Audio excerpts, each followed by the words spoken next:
Nationwide this evening, we continue our exploration of the Three Sisters rivers in the southeast of the country. This evening, we're on the River Nore to see how communities are utilising the river for sport, recreation and leisure. We visit communities along the riverbanks and we see how more and more people are taking to the water to explore and navigate this water highway to the sea. Good evening, you're very welcome to Nationwide and to the second of our three programmes on the Three Sisters rivers. This evening our focus is on the River Nore, and in a few moments we'll be getting a flavour of the history and heritage of this beautiful stretch of water.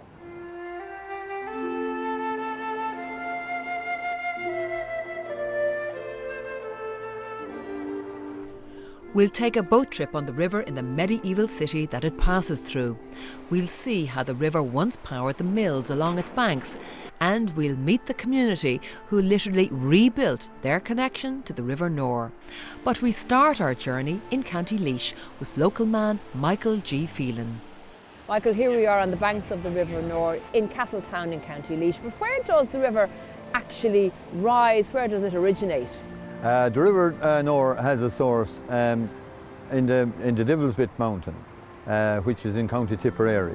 It rises on the eastern slopes of the Devil's Bit, and it makes its way from there to the Laois border at a townland called Carrickmore. It enters the Laois border, and it meanders its way right through the county, then down here to Castletown.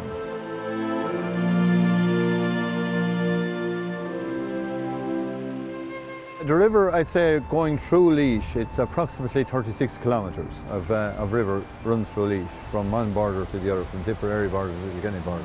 And this is the first village it runs through? It's actually the one and only town or village that the River Nore does flow through in County Laois. Wow. Would you believe that now, yeah? And what a lovely built heritage you have here, the mill here and the castle just over the road there. Can you fill me in a little bit on the origin of the buildings here? Yeah, Castletown, that's the castle here. Castletown actually called after the castle here, built in the 12th century by the Earl of Gloucester. And of course then at the other side of the river you have the mill, the corn mill, which was built in 1840 to accommodate probably all of the local people. It was the last owners, I believe, was the White family there. The weir here was actually built to accommodate the mill in 1840 as well. From here, Michael, where does the River Nore follow?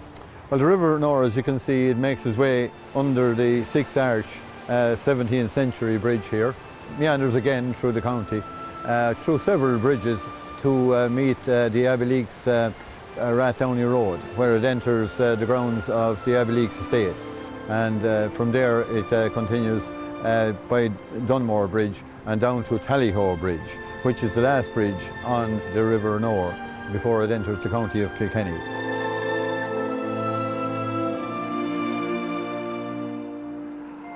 Well, Kilkenny is definitely my next stop, so I think I need to get on my way, so see you soon. Best of luck to you, Alan. We'll talk to you later.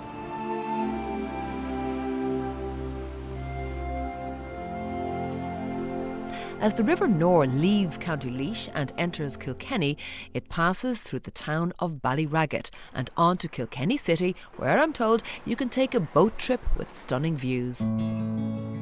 Cliff Reid runs boattrips.ie. How are you, Cliff? How are you, Anne? How's things? What a I lovely... believe you're coming out with us today. I'm looking forward to a trip on the River Nore. Fantastic. Well, you have a beautiful stretch of the river here going through the city. It must be very popular with people. Oh, it's fantastic. The tourists love it here. You have a lovely stretch, flows right under the castle, great views, and we have a beautiful day for it. We're blessed, aren't we? Fantastic. We may get this on you now as well as we go. Oh, absolutely. That's okay. Of course, yeah. Very essential.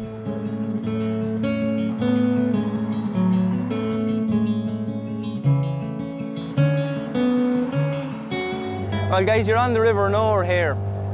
It's about 12,000-year-old river. What are the main points that you are asked about when you're given the boat tours? It's people come out and they're taken back by how beautiful the river is, and there's lovely history. The whole river is steeped in history. So generally when we bring people out, we try to set them at ease, let them take it all in. It's about the experience. It's not all about facts and figures and numbers and dates. They get a lot of that in the city on the tours, you know. So when they come out here, they like to take half an hour just to relax, take it in. But there's a lot of history here on the river itself over the years that, you know, everything that moved through County Kilkenny, everything that moved through the southeast of Ireland came up the river Nore, the Suir or the Barrow. And this was one of it, and people set up the settlements along the way, and they like to hear about that.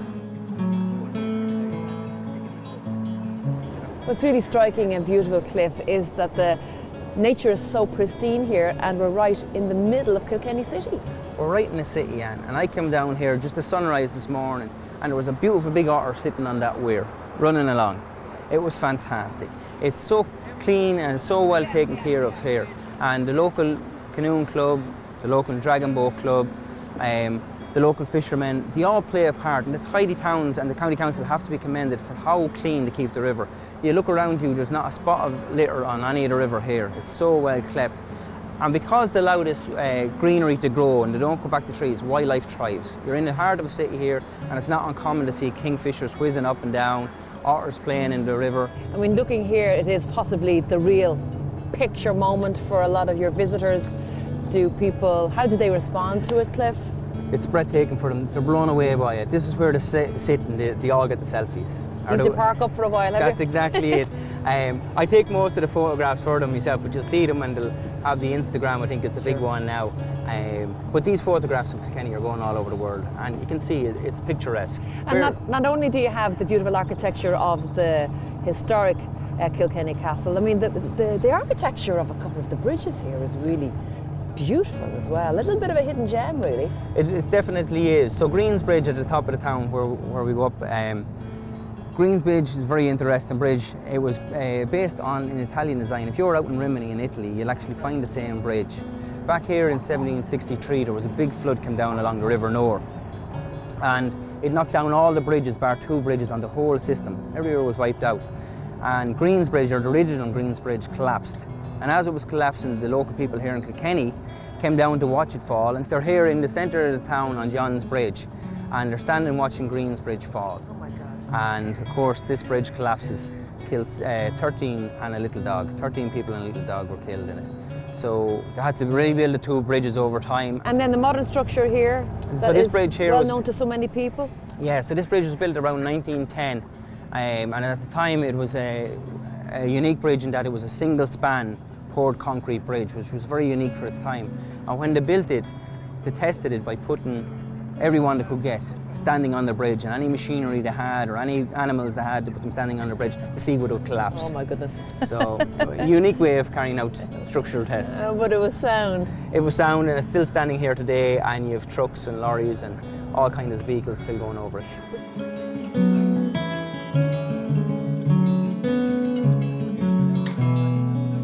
But you know what? The beauty of being on the boat here and taking it in is that you are completely oblivious to the trucks or lorries that might be passing overhead. What I'm feeling here is just a lovely sense of tranquility. This is good for the soul. Everyone speaks the very same, man, when they come out. It's nice to take just a brief moment out of your busy day, because we all have busy lives now, to come out on the river to relax. You can hear how quiet and peaceful it is. You don't hear the busy streets of the city, and it's just nice to reflect. Being from Kilkenny now, this is probably an amazing trip that I've done. Just unreal views and nature and all that, and Cliff does a great job describing everything as we go up and down the river. I'd highly recommend it to anyone in the city and everyone coming to visit. It was absolutely gorgeous. It was a lovely, lovely morning and a lovely day. And a nice way to start the journey. Cliff, our boat driver, was absolutely amazing. The whole thing was just absolutely spectacular to have something inside in the middle of a city, and yeah, beautiful, absolutely beautiful.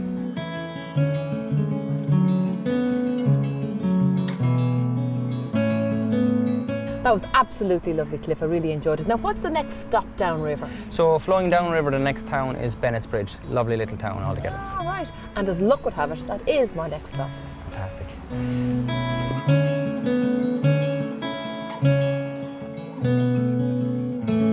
Well, as Cliff said, the Nore flows on to Bennett's Bridge downriver, and that's where next I'll meet you when we come back after the break. We'll see you in a few minutes.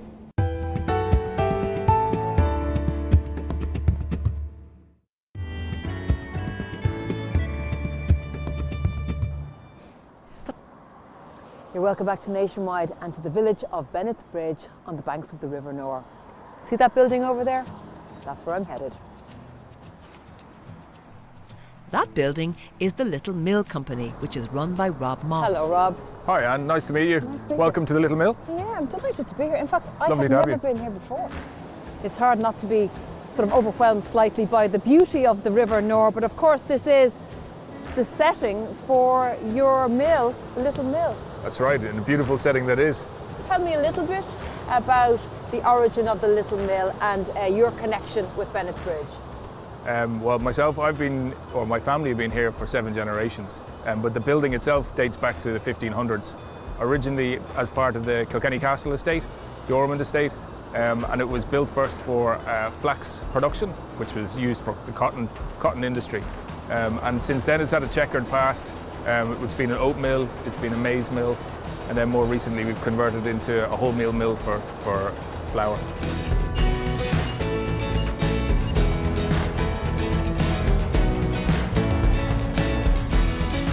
Would it have been the case, Rob, that in the past the River Nore would have powered this mill and others?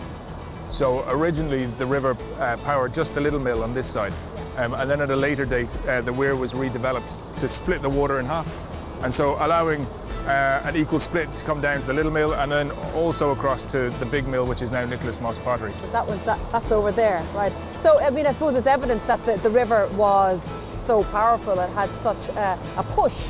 That's right, to generate enough power to run both operations. Despite its age, this building, of course, is still productive. What does that involve? There's a lot of upkeep involved to keep the general maintenance of it going, but it's also a labour of love to a certain degree. We want to keep it going because of the heritage and the tradition, and it is sort of living history, really.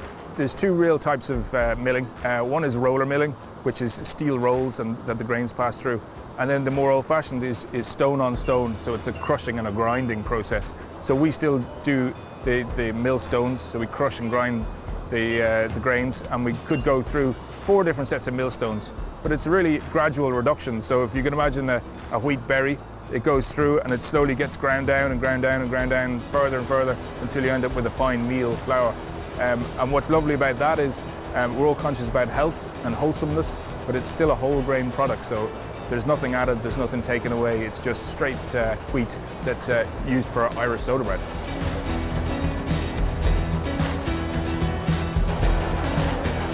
And in what way is the River Nore key to your business, or is it just a pretty backdrop? Well, I guess originally mills were factories, and I think that's probably gets lost a little bit in the romance of it. But they were factories and they were used to harness the power, and so therefore we have a legacy from that. But it's a beautiful legacy to have because, as you can see, it's a picturesque location, and we get the benefit of that now every day. And there's production still going on inside? That's correct, yeah. There's 2 guys busy working away inside. Well, is there any chance we can go have a look? Absolutely. Come this way and we'll take a look. Love to.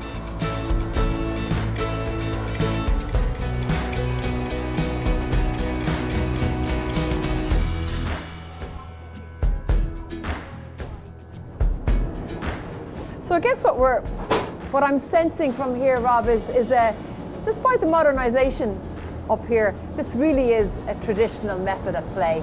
It really is, yeah. There's time-honoured tradition working away, living history right here now.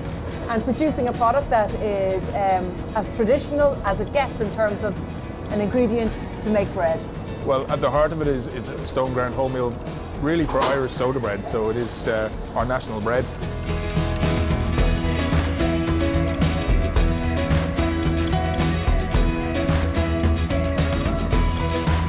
Well, my last stop on the River Nore is in Thomastown, County Kilkenny, where the community have been taking on projects to re-engage with the river. Shem Caulfield has been a driving force in this. Shem Caulfield, can you start off by telling me the affinity that the people here in Thomastown have for the river? Yeah, it's a very deep and ongoing, long affinity, if you like. The river has been central in the development of the town, going way back. And if you look at the Norman invasion, it's no coincidence that they chose areas like this and all up along this valley. As I say, every invasion follows the money, and this was rich in resources, if you like. Thomastown was the port of Kilkenny, so you had a direct connection with Europe, with France from here, and so stuff would have been exported through here. The community undertook a project to discover more about the heritage of the Nore in Thomastown. Rex Bangerter was an archaeologist on the project.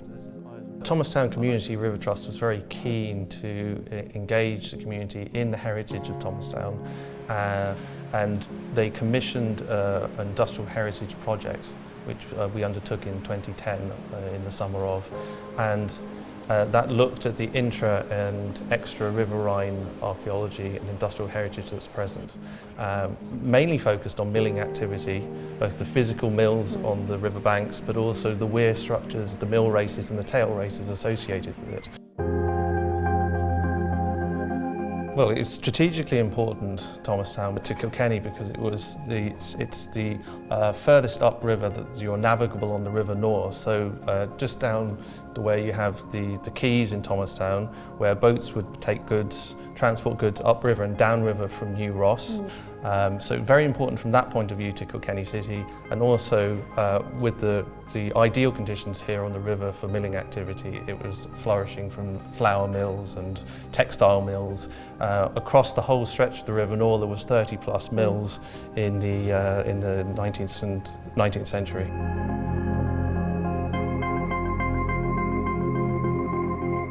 Talk to me about the current work that you've been involved with, or certainly the last 10 years, Shem, invigorating this place again. Yeah, well, I suppose it started with an accident, which is a breach in the weir, and we're standing on one arm of the weir here, and the other arm just over here breached in 2008. And that breach caused the loss of a swimming area here, plus a valuable piece of industrial heritage, if you like. So we had to come together. We formed a trust, a river trust, a community river trust. The word community was really, really important here. And the big learning process began for us, Anne. We found that there were so many statutory bodies involved in water, and it's very, very complex. Each statutory body with its own remit, like the Inland Fisheries Ireland, Parks and Wildlife, the Heritage Council, the local authority, planning office, etc., etc. So we ended up in that sort of space. But one thing we did notice is that in that sort of equation of all of those in river, there was no space for community. How do community engage with it?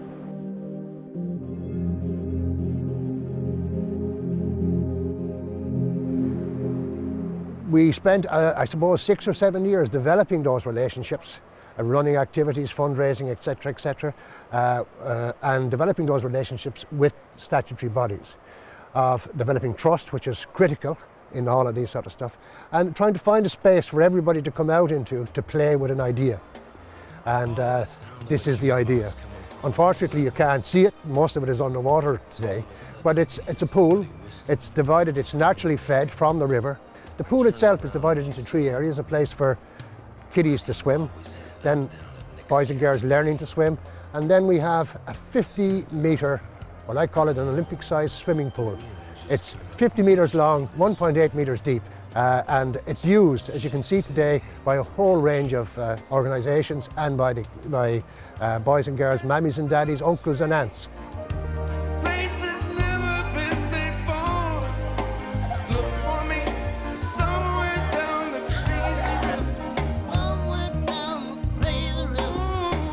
So, who are these organisations that use the weir pool?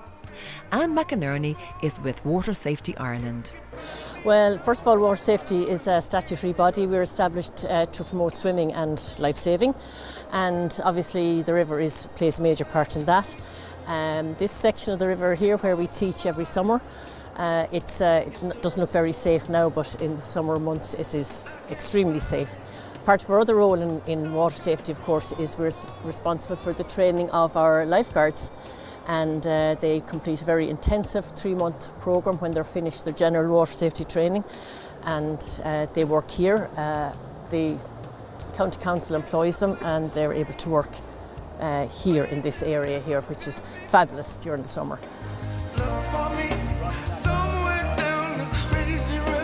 Ken May is part of the Kilkenny Sub-Aqua Club. Ken, what's the relationship that you and the other members of the Search and Recovery Group have with the river here? Yeah, so all our searches take place, or most of our searches at the Search and Recovery Unit, they take place in rivers. So we need to train regularly on that. That's different diving conditions than our ordinary recreational diving, and it takes a lot more skill, low visibility, strong currents and everything like that. So we train on a regular basis once a month. When the river goes into flood at this time of the year, it's not safe actually for us to train in the river with the current and the visibility. So this is where the lake of the pool comes into its own then. We can come here, reduce, you can see the difference in the flow, we reduce flow and we can continue with the training. And so it keeps you've us got upskilled. good control over your conditions. A lot more control here, yeah, absolutely, yeah.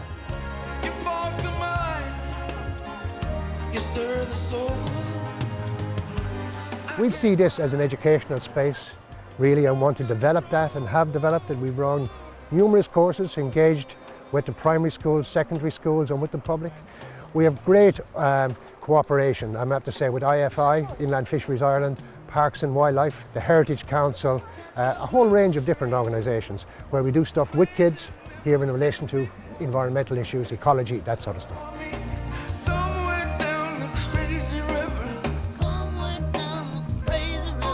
St Mary's Primary School take part in many educational projects along the river. Porrick Moran is school principal. The River Nore is a fantastic resource for us. We're blessed here in Thomastown to be literally on the river, and the children can come down here and explore both the biological aspects of it and the geographical aspects. Also, there's a lot of history on the Nore. Obviously it's a river, so there's mills and we can explore the history of that too. One thing that's emphasised in the curriculum is to use your local natural environment as part of those three subjects. I said no, I like it. I like it. June, what are your memories of swimming here in the River Nore? Oh, we always swam in the river, the whole town, and everybody in Thomastown learned to swim. We were so lucky to have a river. Before television and all the amenities we have now, we lived in the river really, you know. We'd come up here 2 o'clock and we might go home till 10 o'clock in the night time. And let's hope that the community here in Thomastown, by reinstating the swimming pool, have secured new memories for future generations. From Thomastown, the River Nore flows on to the beautiful village of Inishdeeg.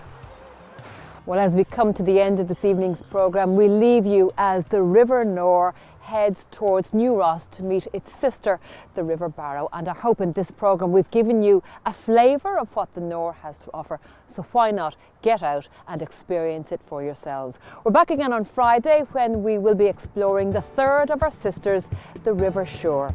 And so, from all of us on the nationwide team, from this beautiful river, good evening.